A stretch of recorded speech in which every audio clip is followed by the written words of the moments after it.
మొన్న పార్లమెంట్ ఎన్నికల్లో చూపించిండ్రు.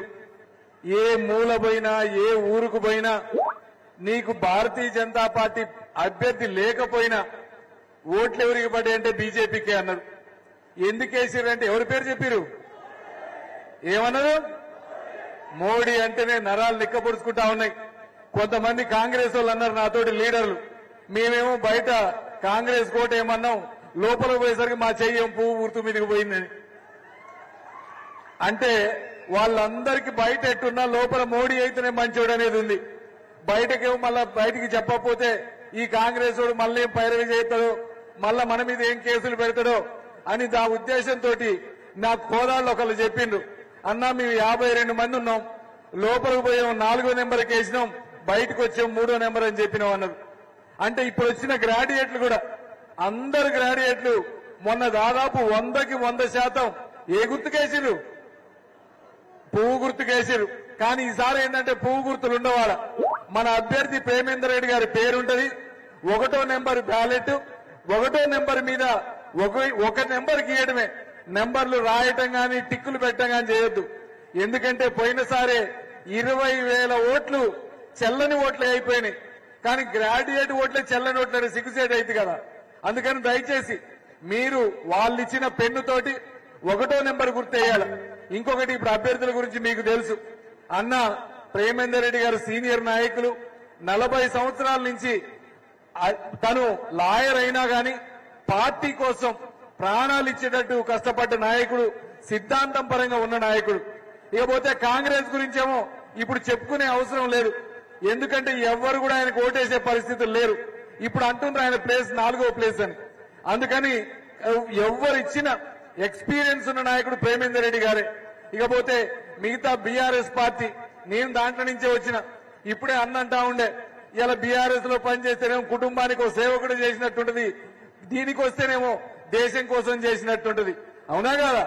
ఇలా దేశం కోసం ధర్మం కోసం ఒక సంతృప్తిగా పనిచేయాలంటే ఈ రోజు భారతీయ జనతా పార్టీలోనే, భారతీయ జనతా పార్టీకి ఓటేస్తేనే ఈ రోజు దేశానికి ఓటేసిన ఫీలింగ్ మన అందరికి ఉంటది. కాబట్టి మీరు ఆలోచించండి, మీ ఓట్లు ఎవరో చెప్తుండ్రనో 500 ఇస్తుండనో 2000 ఇస్తుండనో వేస్తే ఇక మీరు చదువుకున్న చదువుకే వేస్ట్. మీరు ఇస్తే తీసుకోండి డబ్బులు, కానీ మీ ఓటు మాత్రం ఎవరు మీకోసం పనిచేస్తారు. ఈ రోజు ఎన్నో సమస్యలు ఉన్నాయి రాష్ట్రంలో.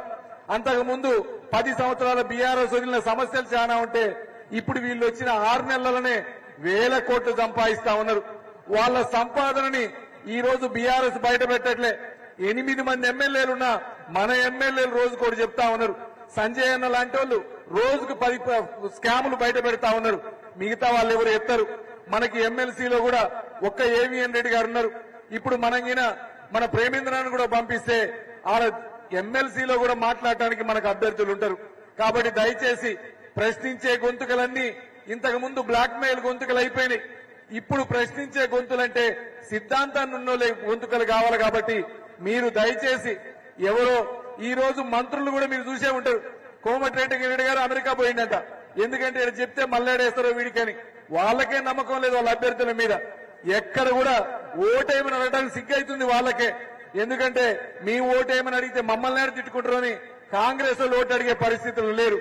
ఎవరు అడిగినా ఎవరు చెప్పినా ఇవాళ ఎవరికైనా ఓటు ఏ నెంబర్ అది?